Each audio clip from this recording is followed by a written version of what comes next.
to have audio.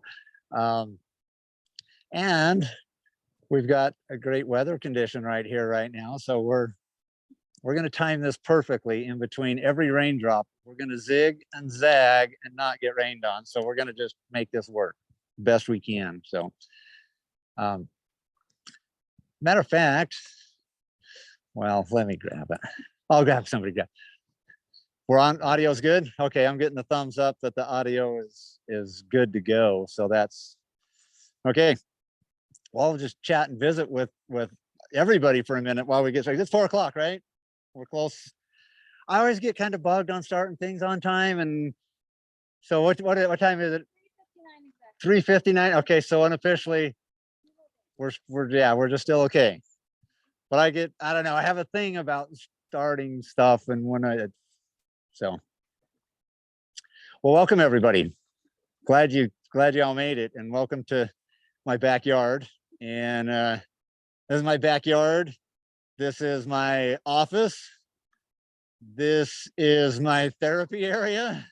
This is where I work on horses. This is where I work on me. This is where all sorts of life stuff gets figured out in this round pen. This is a beautiful space and a place that for me to kind of do my work in. So we just built this last year, because before I would have people sitting, imagine all of you at the ground level, and you're sitting down, and every time I'm trying to talk to you, there'd be a bar like right in the way of everybody's eyes. And so I was always like trying to see people and have to move around. So we kind of got this elevated where we can see in a little bit better.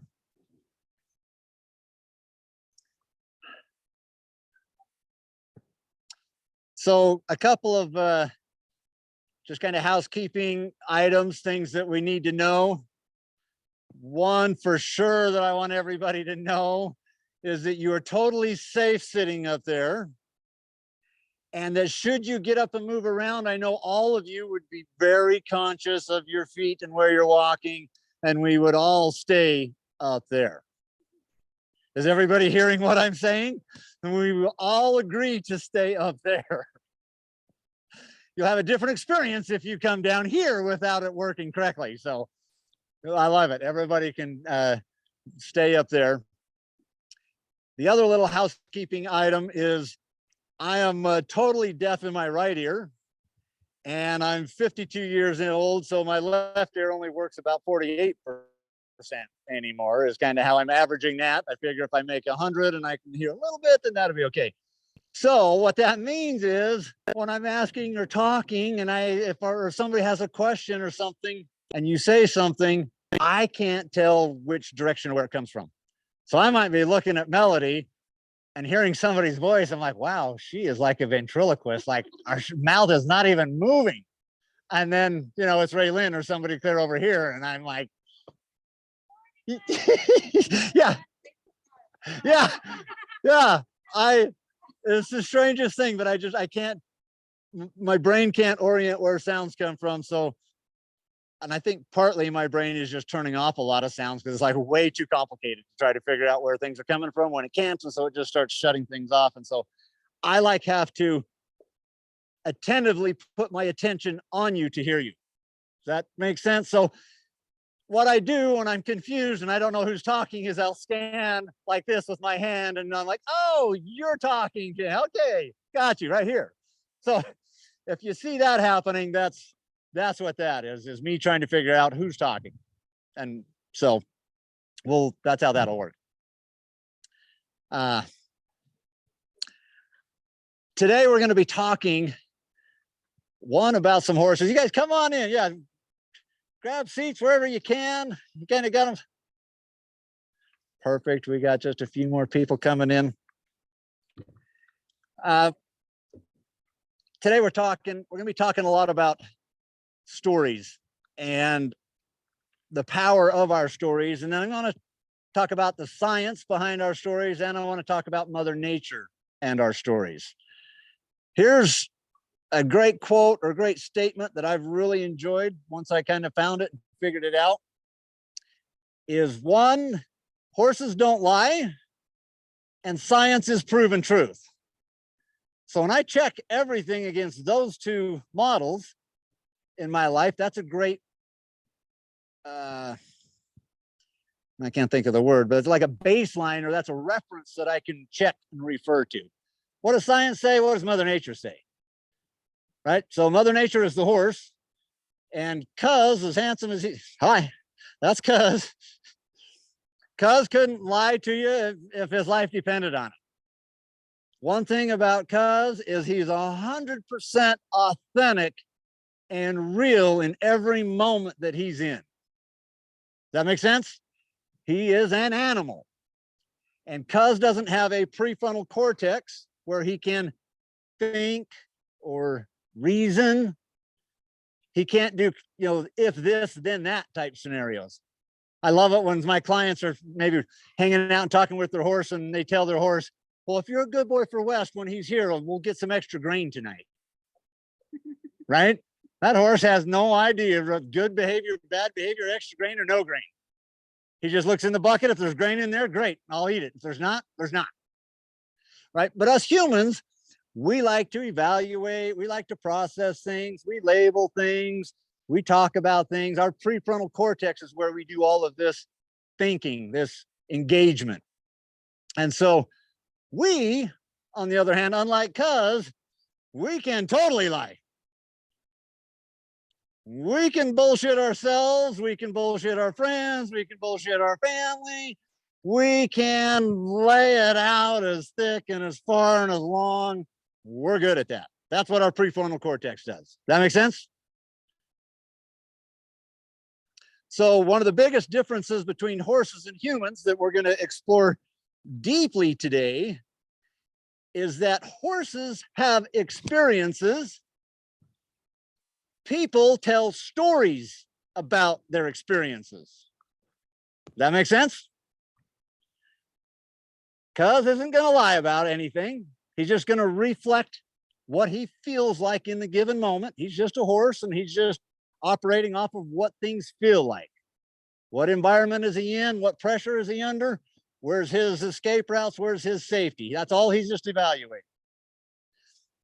Us humans, on the other hand, will tell all kinds of stories about all of that, about our safety, about our environment, about everything in our lives. So,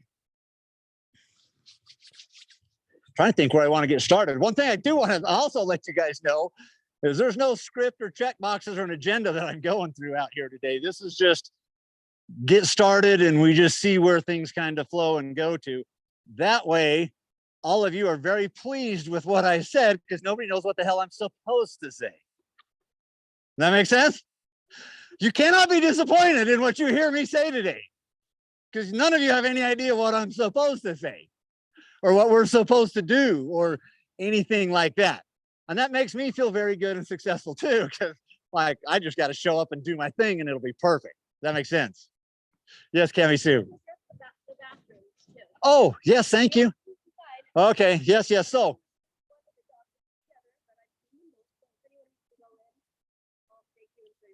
yes, if you need restroom, bathrooms, grab Cami and she'll take you in and handle that. Thank you.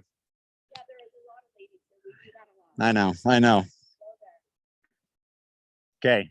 Any other like things? Yeah, okay. I'll talk a little bit. Well, my name is Wes Taylor, and I'm a horse and human behaviorist. And what that means is I like watching. I like seeing what's going on. I like observe behaviors.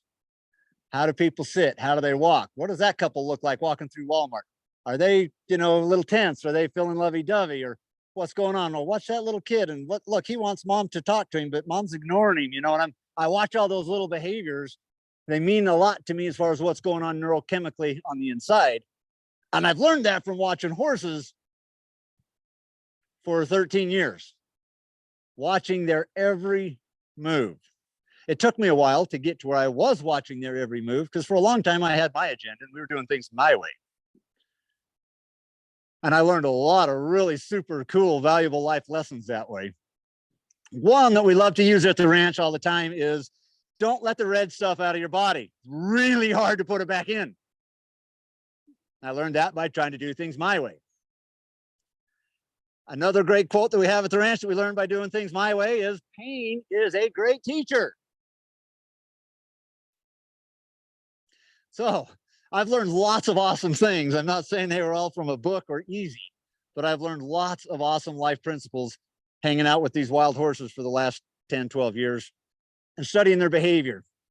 And as I watched their behavior and as I was kind of working with them, so how it started, people would pay me to help them get their horse, rideable or safe, or, help them get their horse through whatever issues they were having. So this has been my career. I've been paying the bills doing this for 12 years. Not all the bills, but, some of the bills get paid most of the time.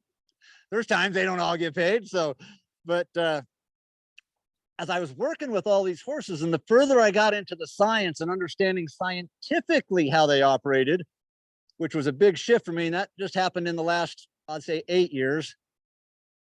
But once I started kind of following that along, I got really paying attention to the horses, like, wow, how is it that these wild horses can make this huge life transformation? So let's put a little perspective on this. Cuz is 8 years old, and he's been wild for 8 years. We just started working with him a few months ago. So, and the other wild horse, how can these wild horses that lived out in Mother Nature, lived out in the desert right here in the Western US, they still live and run in the wild. How is it that we can bring that horse into an environment and go through some processes and then have that horse be absolutely, totally comfortable, feel safe and feel calm in any environment? How's that possible? And especially if that happens in a short period of time, and I'll give a good short period of time and say, 6 months. That horse to go through a training process, and within 6 months to be able to ride that horse, down next to the highway, or go ride it in town on the sidewalks, or, whatever you're going to go do. How is that possible that that horse could have such a massive transformation? I want to kind of leave that question lingering with you. And then I want to ask if each of you internally, don't blurt it out loud, how old are you? How long have you been working on you?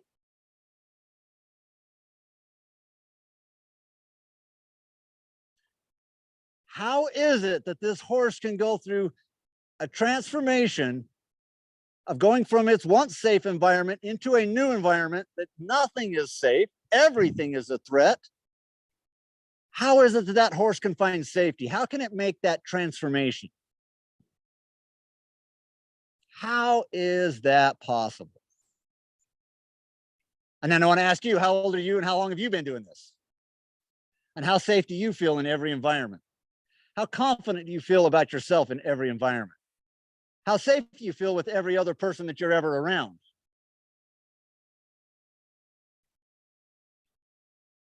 Is it somewhat easy for us all to agree that this would be a massive transformation for this horse? If he could do that in 6 months, might even be possible to do in 2 or 3 or 4, depending on how much work you put into it. Does that make sense?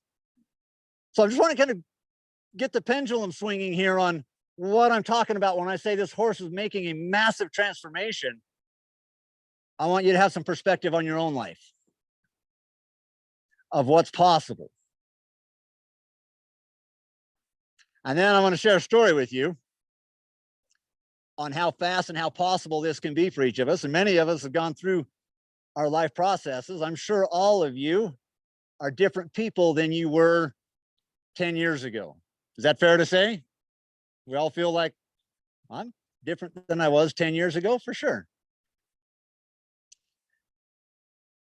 Change can happen in an instant, in an hour, in a day, in a week, a month, a year, a decade. It's up to us and the amount of pressure that we're willing to allow ourselves to be under, because change only comes under pressure. So what do I mean by pressure? What do you guys think some life pressures are? Let's throw some out. Now, I like talking, so when I ask, feel free to throw it out there. But what is pressure? What might pressure be in life? Expectation. So if either somebody's expecting something of us, who said that? Let me scan. I'm looking. Okay. Did we go over this? Were you here? I'll do the talk thing again because I know you're fine. So what I want to just share, I am totally deaf in my right ear. My left ear only works half the time and only 10% when my wife is speaking to me. So what that means when you're talking, like I can't tell where it's coming from. So when I say yell it out and I'm like, that was awesome. And you're sitting over here. So I need to find you is what I'm saying. So when I say yell it out, I kind of mean, hey, West, I'm over here. I want to yell this out so I can like, yeah. Is that fair? Okay.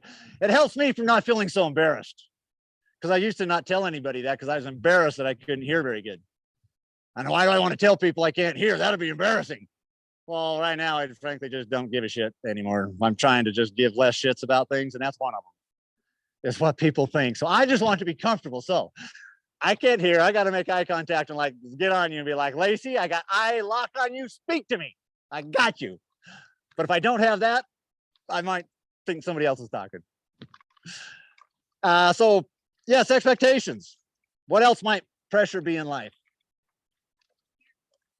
What? Parent. Oh my gosh. Parents are there's a lot of pressure in that. And then you are the pressure applier. You are the applicator of pressure. Yes. What else in life might cause us pressure? Careers, job, family, exercise, health. What was this one? Money. Oh my goodness. Yes. What that? Dogs. Oh, yes. Puppies. Yeah, Cami decided she wanted a dog. We'll talk about that later. Did you, man, attention? Did you see I got her attention? Like right now. We'll talk about that later. So life's pressure. So change happens under pressure. That was my point. We're talking about how does change happen? I would love to tell you all that you can make massive life changes in your life and all you got to do is read a book. Or I would even like to tell you that you can make massive life changes in your life and all you got to do is go to a weekend retreat. And I'm not paying. Millie's got older people here on weekend retreats. I love retreats. We do retreats. That's awesome. No, I'm saying we're going to get to the next part, which is all about that. Yeah, I know. It's not good at selling retreats when I'm up here.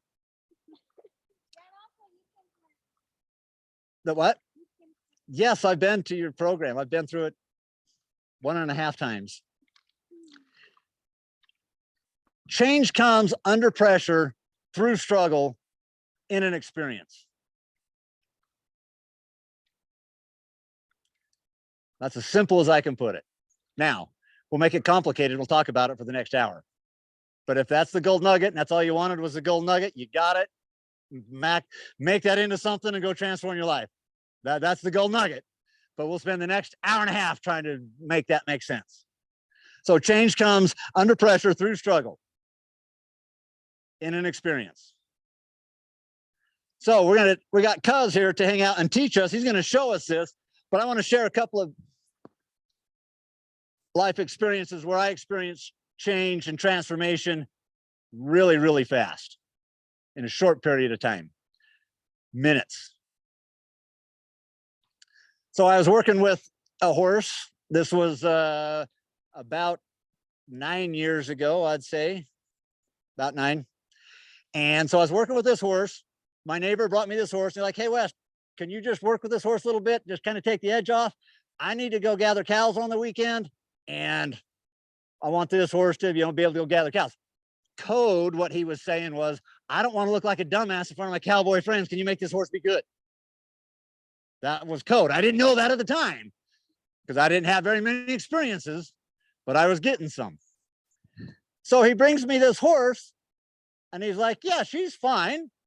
I just put a few rides on her, want to make sure she's safe and that I can feel good going up on the mountain, gather the cows.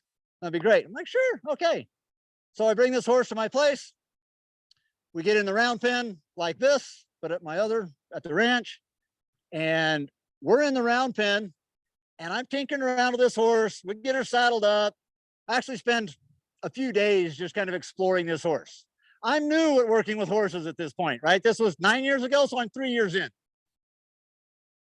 I know little at 3 years, very little, but I know enough that I can kind of get around a horse. And so we spend a few days, we get ready to ride this horse. And I tell Cam, he's like, honey, I need you to come out and ride this horse. Or I did not say that. I did not say come out and ride that horse. I said, I need you to come out and watch while I ride this horse. You know, maybe take a picture. We'll send it to the client. You know, I'm trying to build my business, figure out how to interact with clients, and so that I can, you know, have them feel good. And so she says, okay. So she comes out. I got the horse all saddled up, and I get on. We walk around. Everything is just fine. Nothing really happens. She walks around just like I think a horse is supposed to walk around.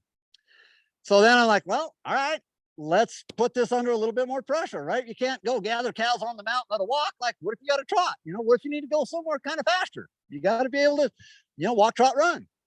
So like, all right, let's trot. Let's get this horse up to a trot. And the trot's kind of this little jog type pace, if you've seen horses do that. So I asked this horse up to the trot, and she takes about 2 steps. And the next thing I know, I have got 1,200 pounds of horse coming right up between my legs. And she is just right here, just boom, like a rocket, just blew up and come right up. Comes back down. I land back in the saddle, and I was just sitting there, and I was like, whoo, what was that? I was asking him, like, what happened? Did you see anything? I mean, like, I was like, what the hell just happened? I said, no, I don't know. I didn't see anything. Like, okay. Maybe it was just a thing, right? I have very little experience with horses at this point in my life, right? I'm like, well, we'll just see. I don't know, maybe it's a thing. So I walked around some more. I'm like, okay, we're still feeling good. Let's go up to the trot again. So I asked her up to the trot, and boom, again, I've got just black hair. I've got coming right up in front of me. She goes up, does a straight up, comes back down again. I'm trying to grab a hold of the front of the saddle. She hits the ground. She comes up again. And I was like, oh. And this time when she come up, I felt the saddle slide through the back of my legs. So she's jumped straight up in the air. The saddle's gone through my legs. I'm holding on the front of the saddle. So what do I look like? I'm like, Superman. Well, we're flying, baby.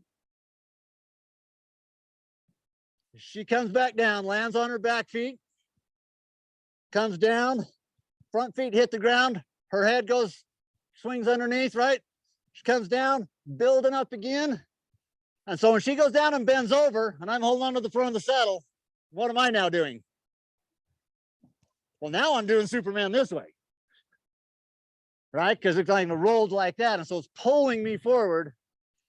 She goes down, her head comes back up. And as her head comes up, where do you think my head's going? I'm flying forward, her head's flying up. So I caught the back of her head with the left side of my face, and it destroyed pretty much all of my facial structures on the left side of my face. My nose was smashed into, there was no nose. Apparently it's all cartilage. There's not really like a bone. It's just all cartilagey stuff that can just get squished into pieces. It got all smashed. Lots of other things happen. I'm going to kind of try to fast forward this a little bit, not get too deep into it, but a few ambulance rides and 300 miles and 3 hospitals later, I find myself in the ICU in the recovery room. They've got my face put back together. Everything's stable. My family now knows I'm not going to die, but for the previous 10 hours, it was questionable. Nobody really knew what was going to happen. And so I'm laying there in the hospital bed and asking myself, what do I do from here?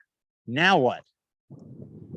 I just had this horrific experience with a horse, and I'm in the hospital.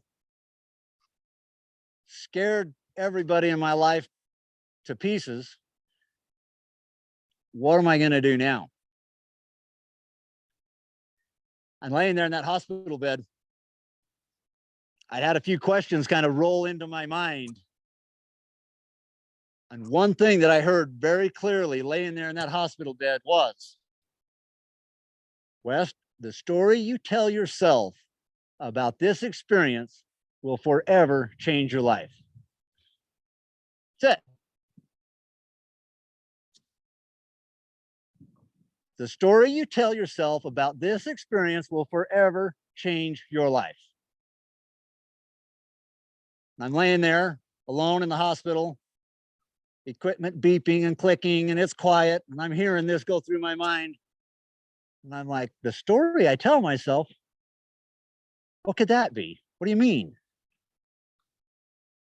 But what I'm learning, when angels or intuition speaks to you, they just lay it out and that's it. You got to figure it out. There's not like chapter 2. This is just the title of the book. You got to write the book, right? But here's the name. Here's the top. So I laid there thinking and asking myself, well, what am I going to do? I almost died, 15 hours ago. My mind's racing. Well, Wes, you should get out of this. You kind of suck at this. Didn't work out so good. I mean, that was just an everyday horse and you're in the hospital. What are you going to do? And I laid there. And the story that I told myself was this. Well, one, I had to make a decision. Am I in or am I out with the horses? I had to make that decision first before I could even tell the story, because that decision would then dictate the story I was going to tell. Does that make sense? I had to know, am I in or am I out? Am I doing this or not doing this? Am I going to go back to my old ways of being, back to my old life, my old career, my old things? Or am I going to stick with this new thing, this dangerous thing, this thing that you think that you like, this thing that you're questionable whether you're any good at or not, this thing that you don't really see a lot of people be super successful at, right? But it looks cool. Man, I don't know. I'm laying there like, no, I'm in. I'm doing this. I'm committed to the horses. I'm doing this. I'll figure it out. So there's my first decision. I am in. I made that decision. And then I had the story to tell. So I'm like, all right, what's the story? Because the story I tell about this experience will forever change my life. What's the story? So I laid there, and this is the story that I told. In order for me to live and interact with horses, to be my passion, to be my purpose, to live my highest self at this time, this was 9 years ago, I had no idea what I was telling myself I could do. But I later told myself that I'm in and I'm doing this with the horses. And in order for me to be able to do this with the horses and to do it safely and to want to do it and to not be afraid to do it, that I would need to have a brain surgery.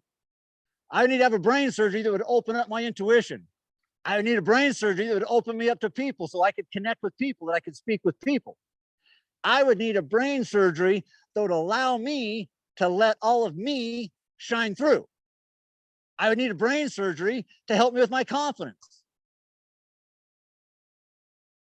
So I'm laying there in the hospital bed and going, well, no human doctor could perform such a brain surgery. Right? I mean, if they could, would we all go get one? Would we be like, dude, fix me up? Like, I want to think happy thoughts all the time, not just over coffee in the morning. Right? So no human doctor can give me this brain surgery. So I'm laying there and I go, well, the horse can. The horse did. So that experience, to me, it wasn't an accident. I won't even label it an accident because I don't believe in accidents. I think everything happens for a reason. It's our job as humans to figure out what the hell it is and learn from it, move on. So it's an incident. I call it an incident or an experience that resonates with me, that feels truthful to me, that feels accountable to me. So I had this horse experience, and this horse took me within that edge of my life. And through that experience, I then got to move forward and live my life with that story as my back, as my foundation, as my base. Does that make sense? So how long did it take for me to have that transformational moment? Did it happen when I got hit by the horse in the round pen? Did it happen in the 3 different ambulance rides, 3 different hospitals that I went to? They were trying to save me? Did it happen in the surgery room? I'm here to tell you that it happened the exact moment I told myself the story. So I'll say it took about 37 seconds. Under that level of pressure, with that experience, and through the struggle that I had after that to keep a hold of that story, you know how hard it's been for me to hold that story for 9 years? I'd like to tell you that was the last time I got hurt, but I'd be lying to you. Or I'd like to tell you that, man, it's been easy. People have just handed me money right and left since then. And that'd be bullshit too. Right? That just give me the story to stand on. That just give me the cover of the book. But I've had to write every single page after that, every single day, put my story in the book of what that means. So when transformation happens, for us humans, it is absolutely connected to our stories. Horses have experiences, and so Cuz is going to show us some experiences here in a moment. And then humans tell stories about their experiences. It's these stories that we tell ourselves that set us up for the chapters in our book. Because how we tell ourselves the experience happened, or how we allow somebody else to tell us how the experience happened, you know, we take on somebody else's story and make it our own, true or false, good or bad, right or wrong. Our neurochemical system will prove that story to be true. So we're going to jump into some science. Any questions? Yes. Okay, because I do have to know about that. Oh, okay. Like you did have the bean, but I watched the bean, so I don't ride a horse too. Like I get anxiety thinking about it. Right. Because I want to ride a horse too, but I can't. I can't just say a story that I'm not going to get through, or you know. But so I just want to share that because it's a good story. Yeah. I have the perfect horse. Yes. I'm a perfect horse trainer, but what keeps me stopped is like so much fear. Well, and that's how powerful those neurochemicals are. I know. Our damn humanness, right? Our humanness.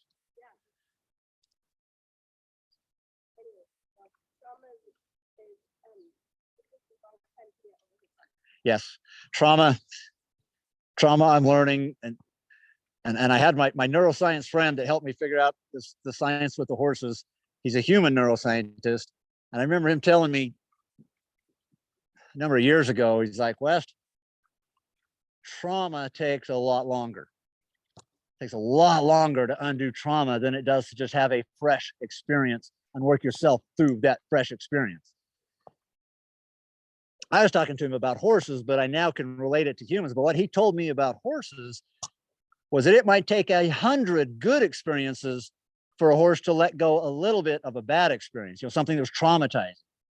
They might need 100 good ones before they'll kind of be like, okay, maybe I'm all right.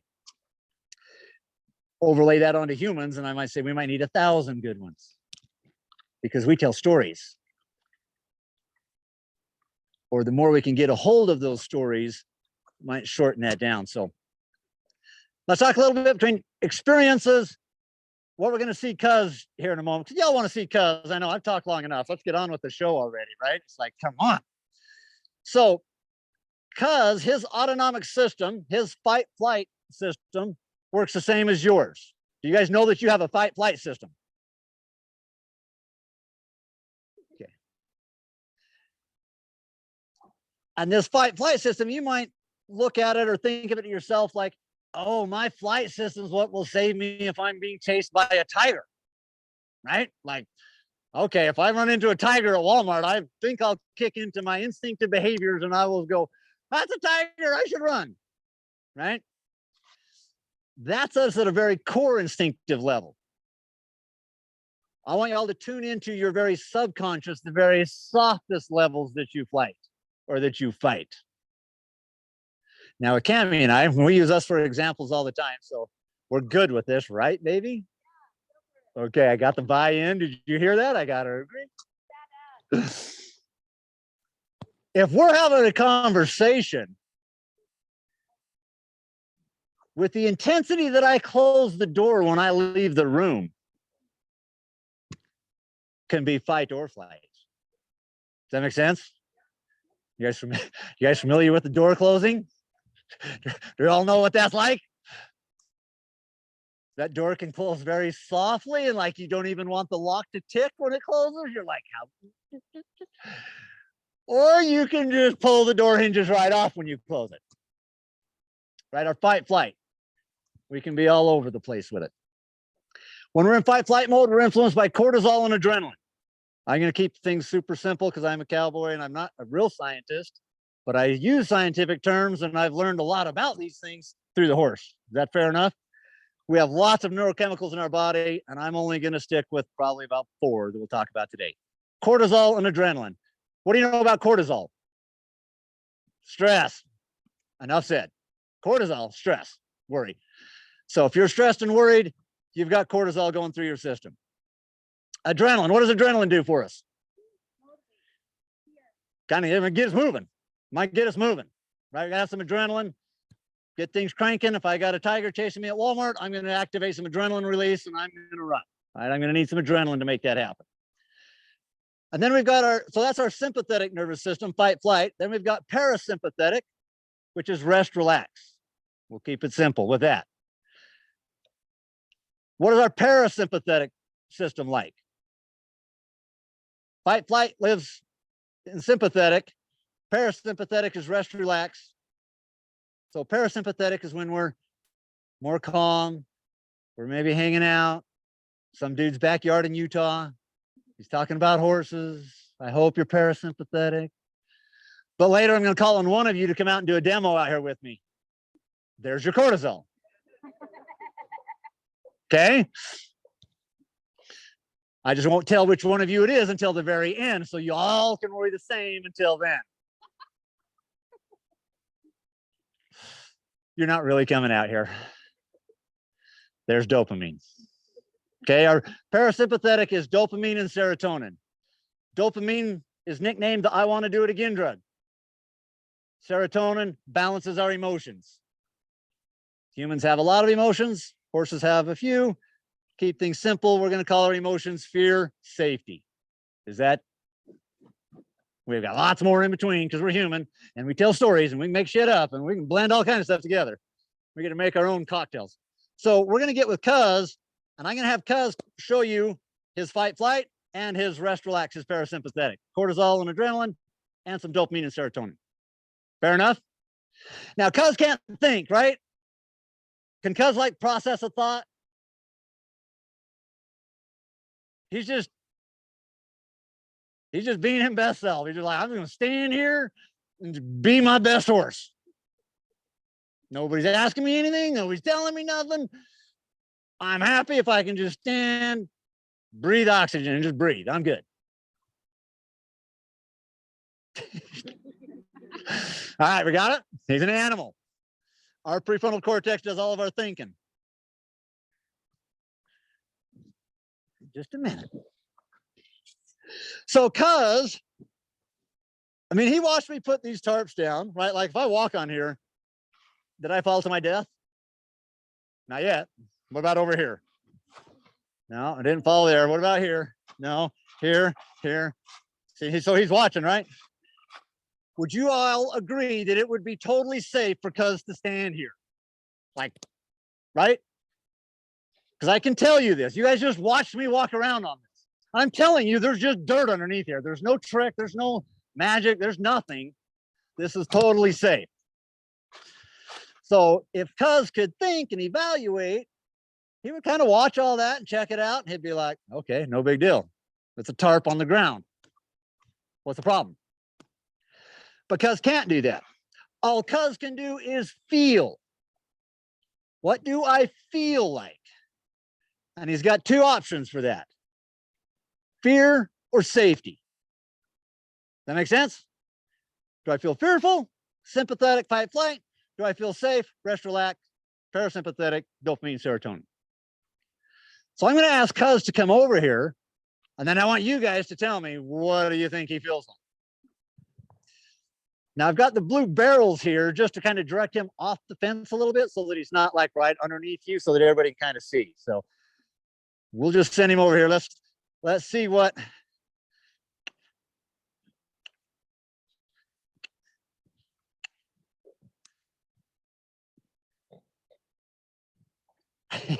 What's he saying so far? It's like, yeah, I don't think so. So let's put a little more pressure. Life will give, no, not over here to me. You go find something. Yep. Nope, go find something over there. Oh, jeez. Okay, what do you feel like? What do you feel like Cuz feels like about this? No. No, heck no. Heck no.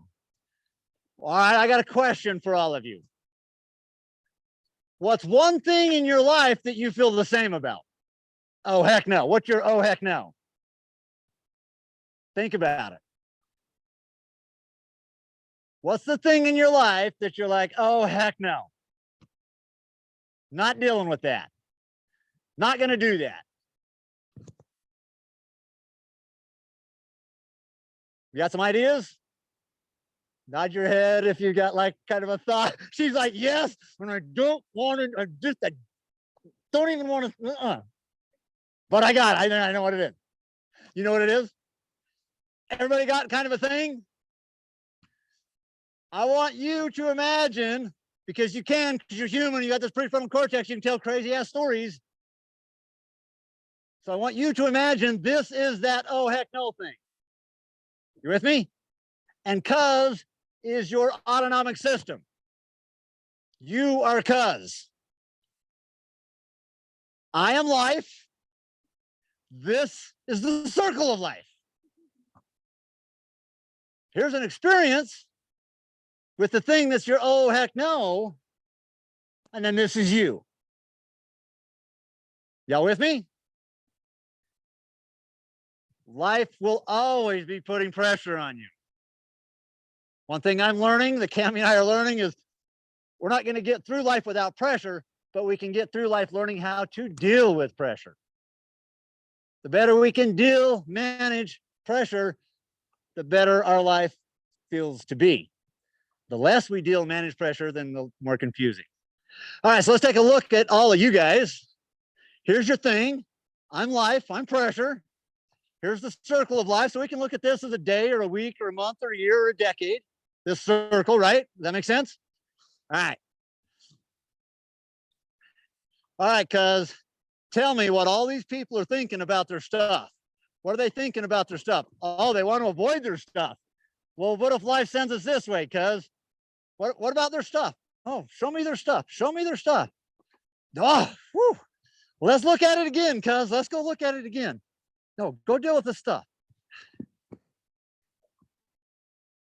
Familiar to anybody? Who is this? Do you dare raise your hand? I got a couple of hands like, yes, that is me. All right, let's just put a little more pressure. Life's going to keep doing its thing. We're shortcutting. We'll see if life can put a little more pressure. Let's go look again. Oh. So what's happening?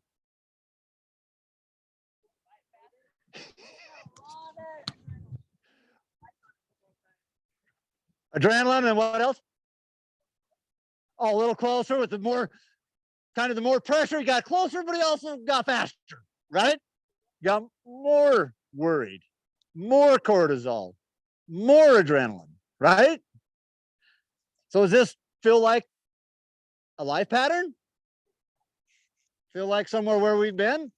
I know I've done that. Avoided my stuff. Matter of fact, I'm damn good at avoiding some of my stuff. I'm really good.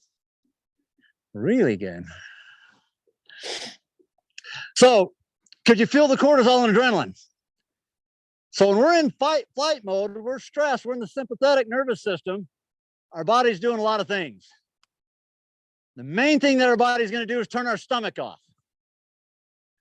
So if you're chronically stressed, chronically in sympathetic, you might experience stomach issues because your stomach is always off. You're not digesting because our stomach isn't on and relaxed and feeling safe. When we're feeling threatened and cautious, our body says, don't worry about that burrito. We got to run from the freaking lion.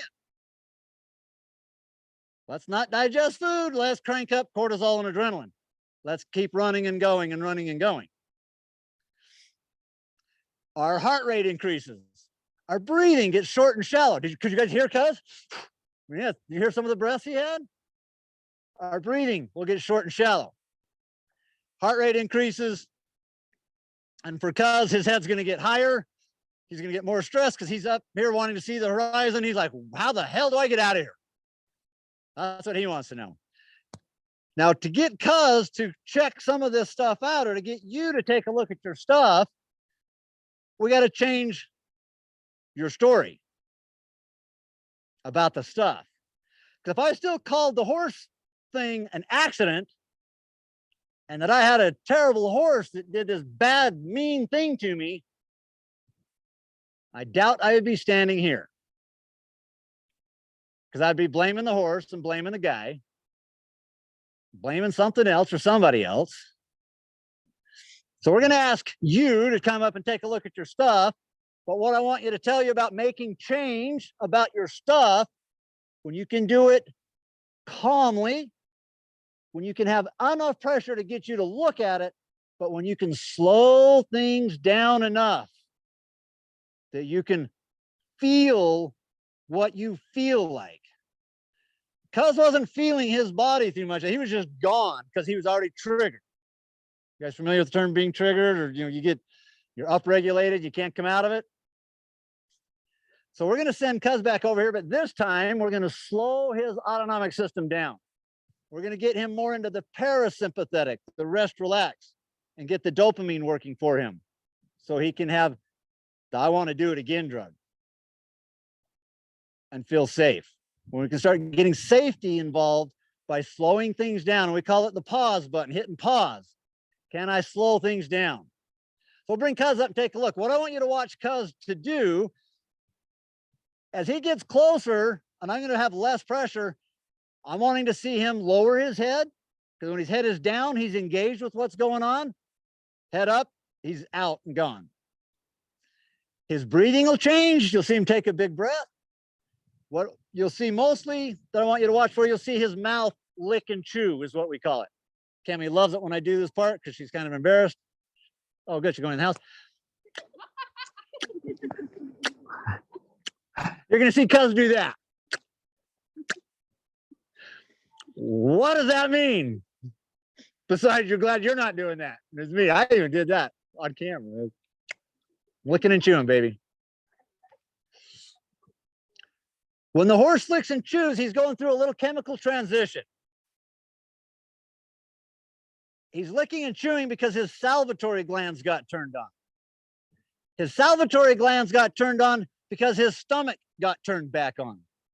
His stomach got turned back on because he felt he had time and space to relax, to engage, to pause, to slow it down, to feel what's happening in this exact moment. Does that make sense? So you'll see that after the release of some pressure. So we're going to send Cuz over here. Let's get him up here taking a look. So I'm going to slow this down.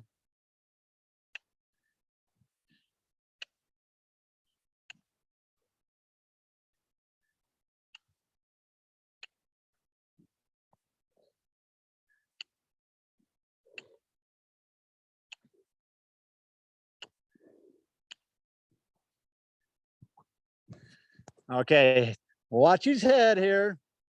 It's up high. Watch, you maybe hear him breathe.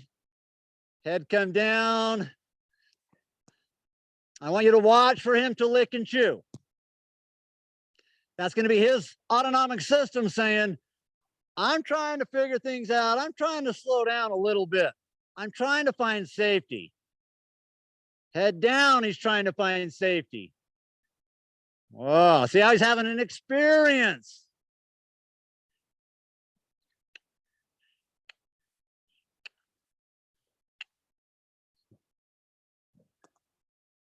How many of you have this experience when you're stressed and worried about something?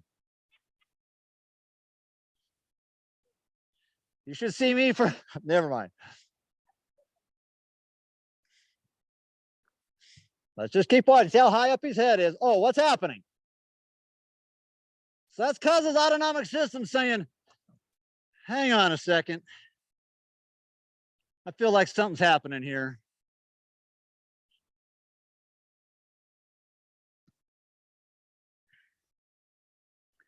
So he had a little chemical change. That right before the licking and chewing is a dopamine release. Oh, go back over there. There you go. You just stand right there and look pretty. No, not me. Just go over there and look pretty. Good.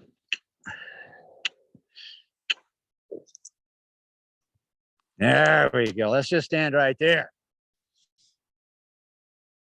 So Cuz and I have got enough communication skills. I can kind of coach him to get him in position for the win or for whatever it is I'm trying to set him up for. But before he's going to touch and get on that tarp or feel comfortable about that, he's going to need to have a few of these chemical changes and be able to relax his autonomic system and create a little bit of internal safety. You hear what I said? Internal safety.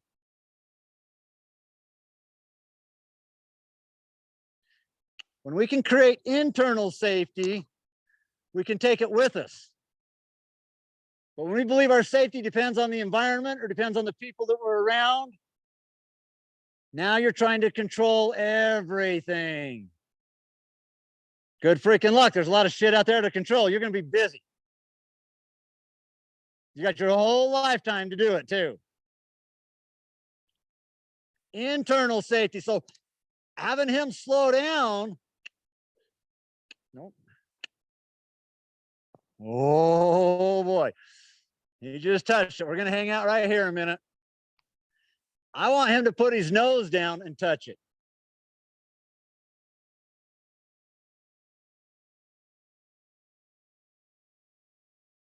You guys see the whiskers on the end of his nose? Can you see them? Those are called vibrissae. Each one has its own nerve cell for feel, for touch, to know what things feel like. So that's how he feels his environment, is through those little whiskers on his muzzle. Whoa. Did somebody just do a little test, a little experiment right there? Here's what, we use this phrase a lot too. And you didn't die. He comes pre-wired from the factory that everything is a threat until proven otherwise. He can't look at that and make a cognitive decision and make an evaluative decision and say, oh, that's fine, I can just step on it. He's got to have an experience and then check that with what he feels like. Let's go check it out a little more.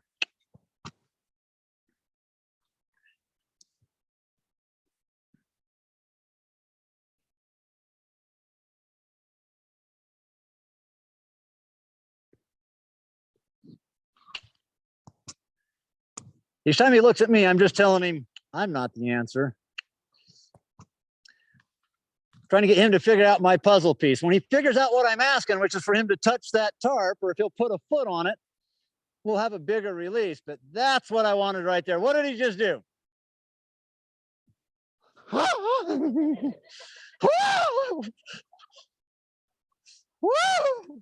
You almost died, cuz. Almost died, dude. Man. How many of you done that? You might take a look at your thing and then it's like, oh, and then you just lose your shit. You just like, ah, have a total break apart. See, his autonomic system is wired right now. He's tight. Can you guys feel that? He's not sitting in a hot tub, relaxed, having a drink. He's just jumped out of an airplane without a parachute. So he's trying to find safety. He's trying to find what is safety. And the more of these little neurochemicals change, I can set him up. So he's licked and chewed 3 times. How many times did he lick and chew earlier when we were just running around? Probably none. But Mark's back there telling me 1 because Mark watches these things. 45 while you were telling your story. See? You landed around and it took you 5 minutes to take 1. The horse is not lying. Licked and chewed 45 times over there. I feel 45 times better over there than I do over here. But my job as life is to get all of you comfortable right there. Not to get you comfortable, for me to just set you up for you to find your safety about your thing.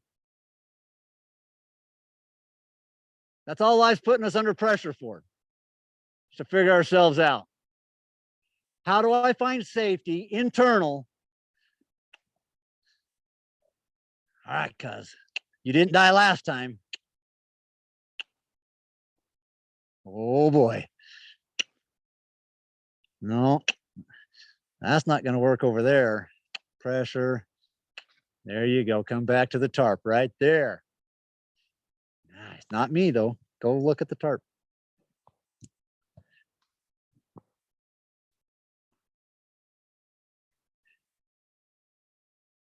How often do we want to turn and look and find somebody else to try to have them fix our stuff? Not me, cuz you got to do it, dude. Not me. You got to do it. I don't want to.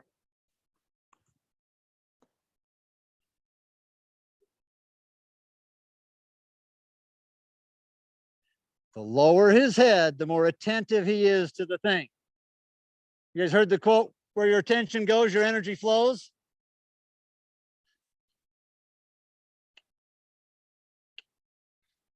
Not me. Go do some work. It's not me. Go do some work.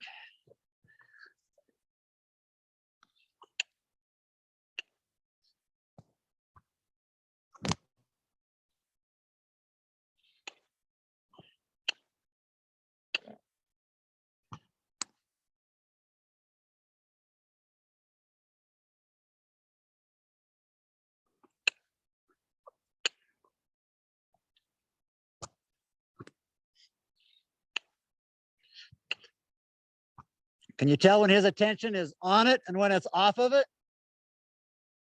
And he's mostly off of it because he's looking for me to be the release. He's got to put his head down and he's got to want to. He's got to find his own desire, his own drive, his own thing to go take a look at this stuff, this thing.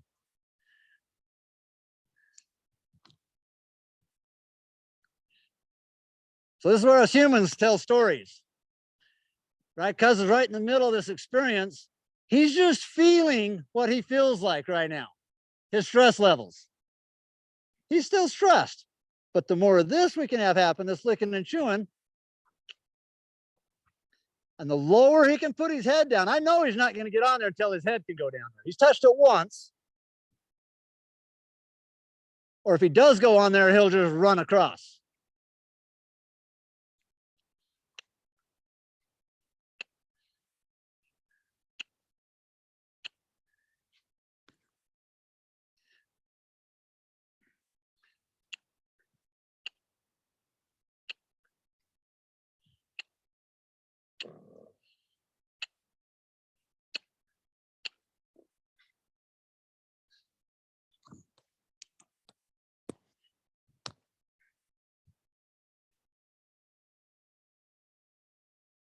So if he can have the time, can you feel how edgy he is? This is how we are most of the time. We're freaking wired. Always feeling like something's going to get us, something's right there. He's got to relax a lot before he's going to be able to make progress. Does that make sense? I can go put a bunch of pressure on him. He could jump it. He could turn and leave. But that's not going to get through this experience. Does that make sense? Your stories will turn you around. Your stories will tell you to jump. Your stories will say it's about somebody else. It's about life. I used to believe for a long time in my life that I just got dealt a shitty card of life. My life was just meant to be yuck. I lived that way for 15 years in alcohol. I was just born like this. This is just how I'm going to be. If you don't like it, leave. I can't change. This is how I am. This is who I am. I believed that for a long time. That was my story.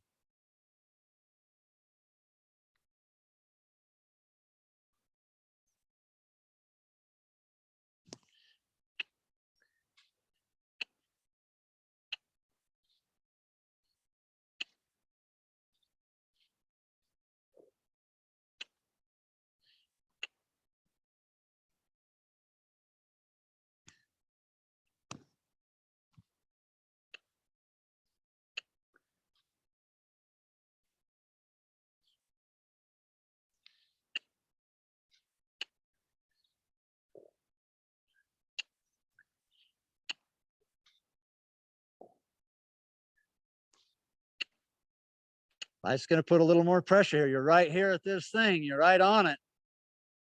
Can you self-regulate? Right? Can you manage your chemicals? Can you keep yourself engaged enough?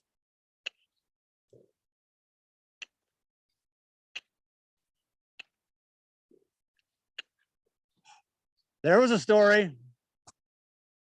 Oh, but they'll laugh at me. Oh, I'll be embarrassed. Oh, I'll probably fail. I was born in the wrong neighborhood. I had the wrong parents. I'm not pretty enough. I'm too pretty. My body's just not made that way.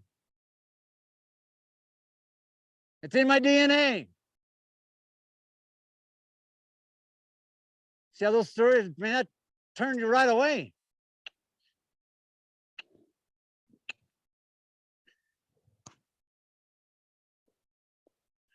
What happened right there? Somebody was a badass who just looked at their stuff for real and was like, okay, I'll touch it. And you didn't die.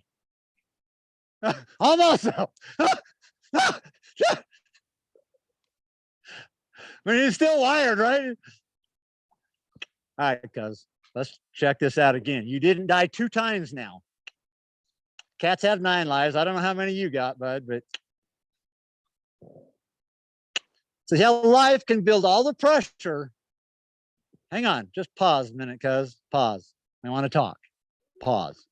Just chill. Life will put all the pressure in all the right places to get you to just try, to just a little bit, just maybe, just kind of, just sort of.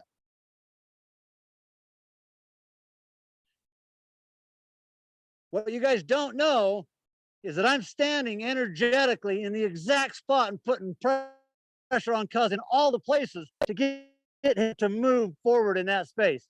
If I step more this way and apply pressure, he'll turn and leave. That makes sense? I mean, I'm energetically putting my energy, my pressure on him and saying there's one place you can go that'll release the pressure. Life is really, really good at putting this pressure on you. It knows what the hell it's doing. It's energy. Where we get jacked up is we think that the pressure is a bad thing. I must be doing it wrong if it feels uncomfortable. I'm here to tell you it's just the opposite. The more uncomfortable and shitty you feel about the thing that you're going through man, you are on the bullseye. You're on it. You're right where life wants you to be, to feel the experience. And then tell yourself a different story. Because the stories you tell yourself will change and anchor your life. Does that make sense? Cuz just can't tell any stories. He's just feeling this. All right, let's try again. Uh-huh. Uh-huh.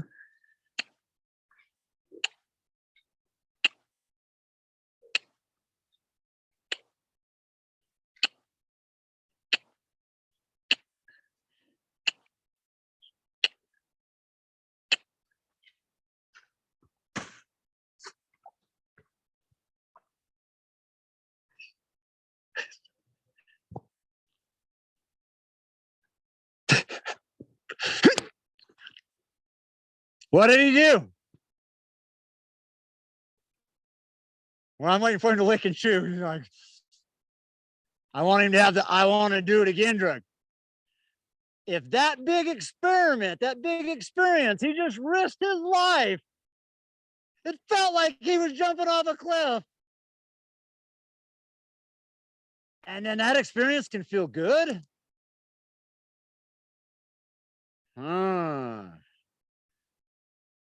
Life hack right there, you guys.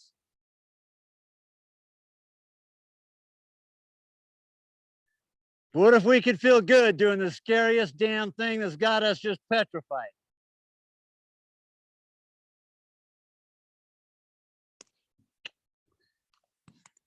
Go try again, bud. You did fantastic. Yes, go. Let's show some people how brave. Let's just get right back where you were. Right there. That's good. No, just, yeah. Uh-huh. Feel how we're trying to balance this energy?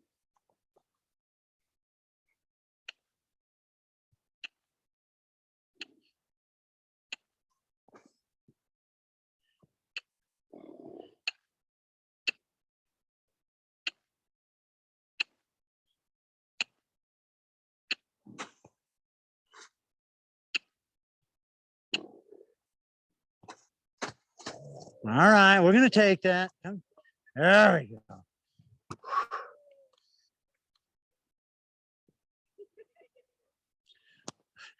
He's like, what? Let's come back this way. I want to talk to everybody, but just.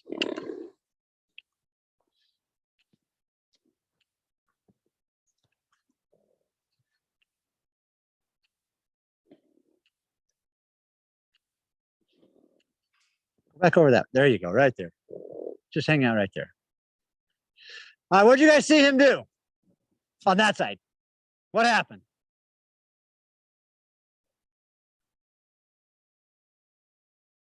You see how much pressure I was putting on? Like I was trying to kind of get him to maybe stand there with one foot on. But his level of safety told him he couldn't do that. Did you notice that? He's like, I can do an experiment and then go back to safety. I can check it out and come back to safety.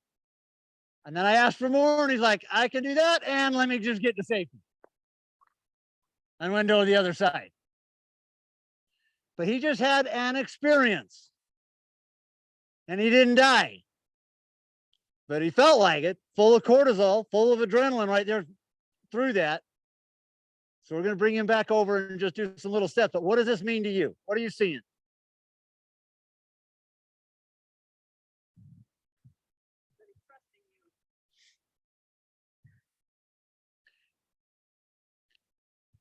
You're not totally wrong, and I have a thing with that. Keep going. What else?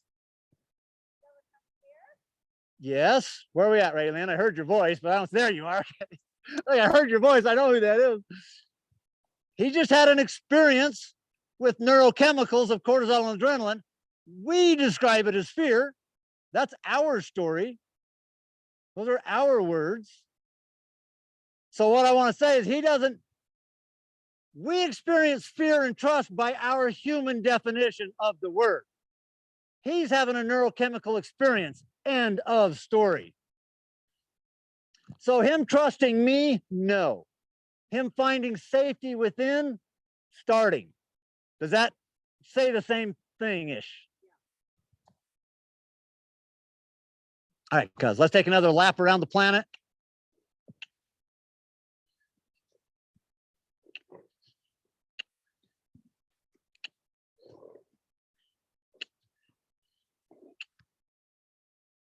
Let's just hang out right there.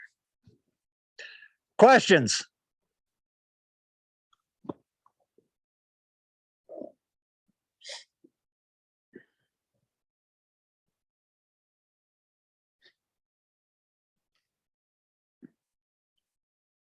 Our stories, the stories that we tell ourselves or allow to be told, create the neurochemicals that make our story true to us.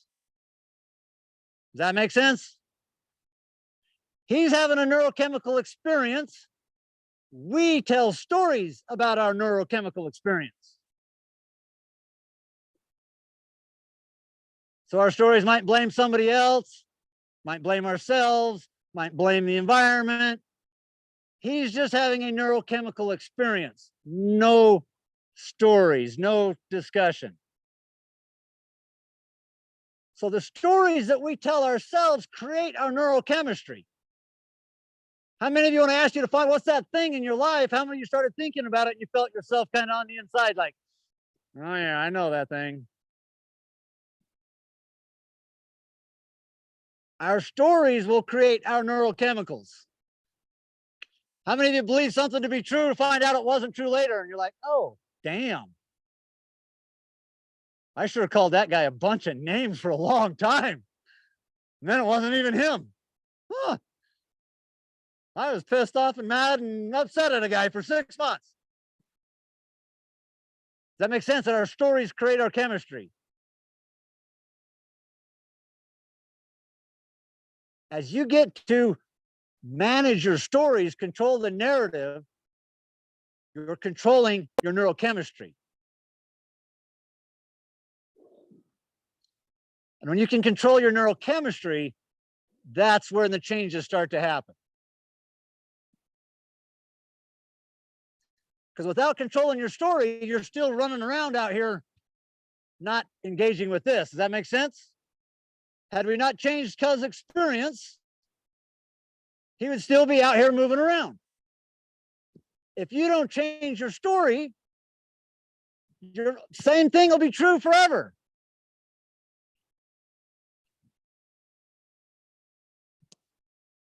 Let's go check it again.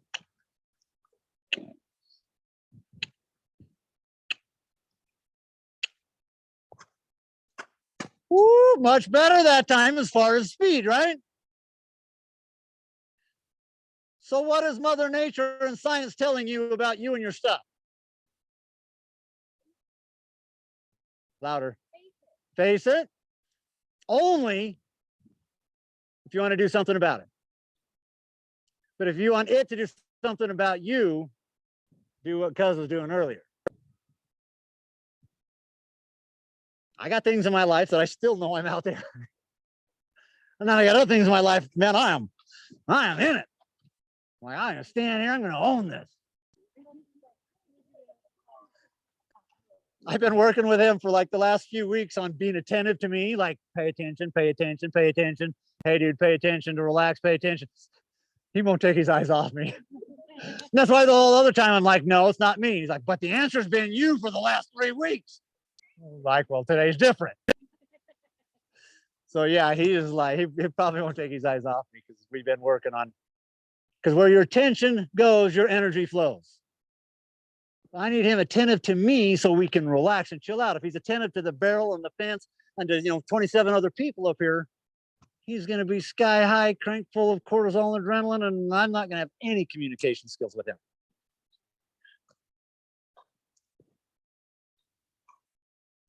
What time is it, Mel?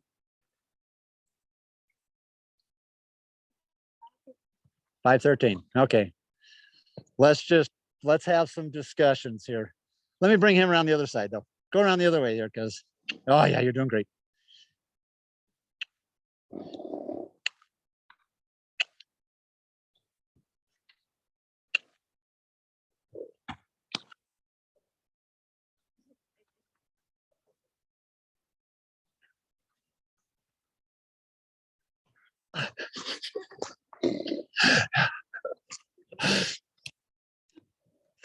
So a few moments ago, what was a hell no? Remember he was running out here. It was a hell no, right? It was your thing. What'd you say? You said, you're like, oh no, hell no. Okay, it was a hell no. I can't tell him anything like, hey, dude, you'll be fine. It's just plastic. It's just a tarp. There's dirt. You won't die. Like, I can't tell him that. All I can do is influence his neurochemistry to get him feeling safer about the setup, the experience. And by changing his neurochemistry, right there, dude, he can then, for a moment, stand on the scary spot. Why is he backing off of there?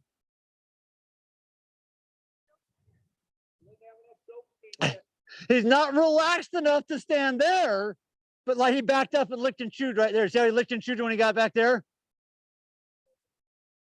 This is the exact scientific model of how to make transformational change in your life. Get out of your comfort zone, have an experience, feel your neurochemicals, feel that you're about to shit your pants, feel yourself you're about to freak out, feel everything happening, and then breathe. And I didn't die. Whoo! Whoo! I did that thing. And then life's going to serve you up another opportunity, just like we did. Let's try again.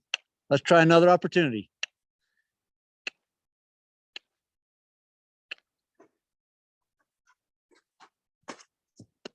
Little jog at the end, but how easy was it for me to get him on there that time? How much pressure did it take compared to?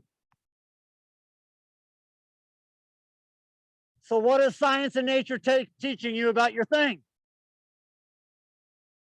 It gets easier, but you gotta walk the walk. You gotta go check it out. You gotta go touch it. You gotta go feel it. You gotta go be with it.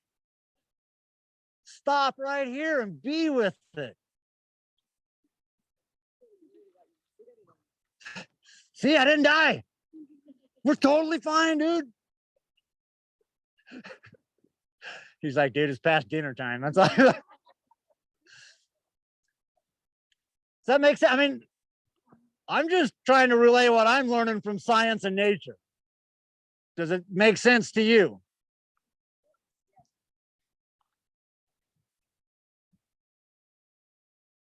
So our stories, do you have any thoughts that you have during the day?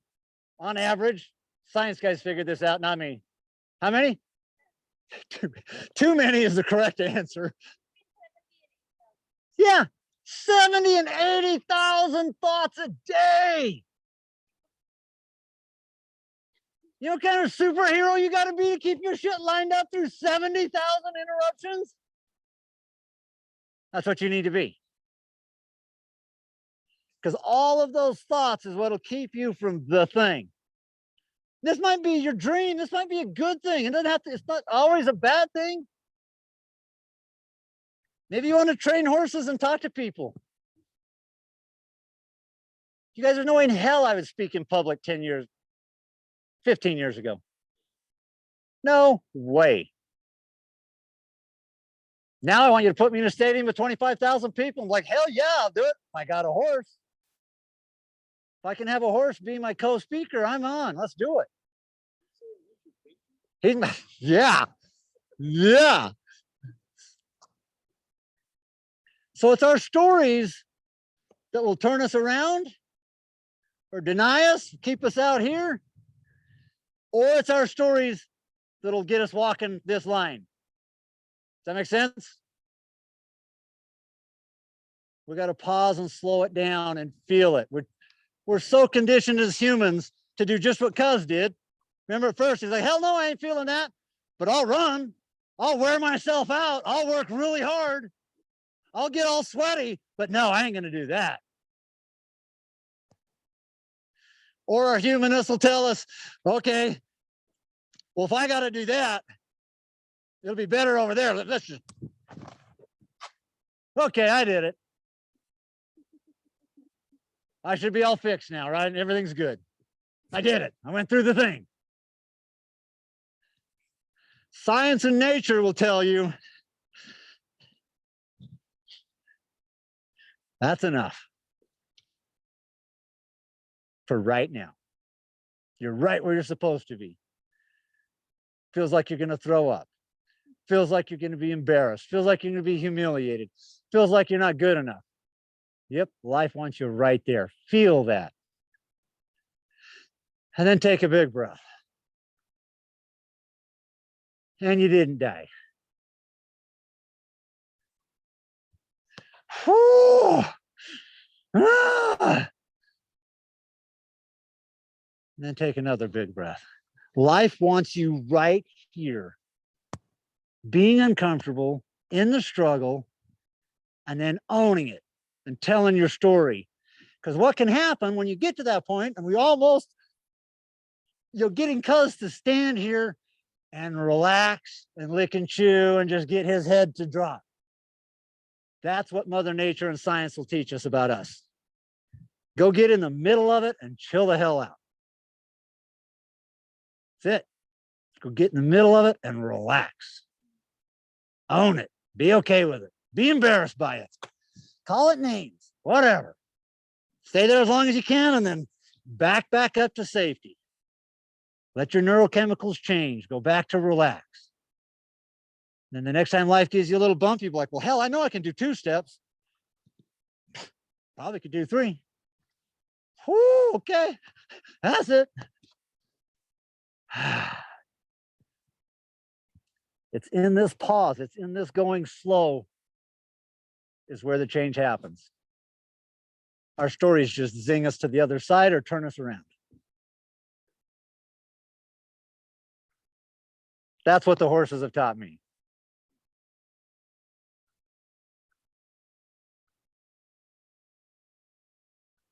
We'll leave this and leave Cuz right here. But if you've got questions or thoughts, and we can move inside the garage and have a warmer space out of the wind, because I know I'm warm because I'm moving around and I'm on the high end and because I'm talking and I'm like the guy.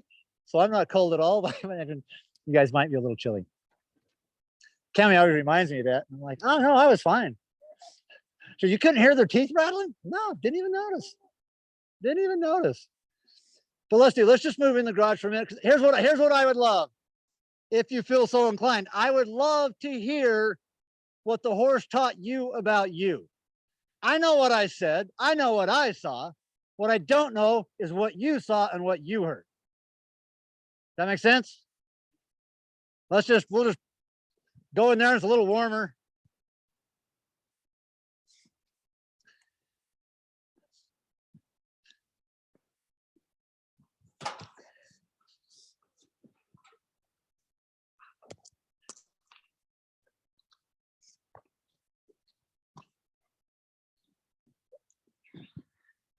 You're awesome. Oh, You're awesome. I wish it was. oh. No, I didn't hear it at all. All right, guys. Hey, we're gonna run inside and have a little chat. Well, this will end what we're doing here. Yeah, it's starting to rain and it's getting cold. And thank you guys for being on. And look forward to more. Thank you.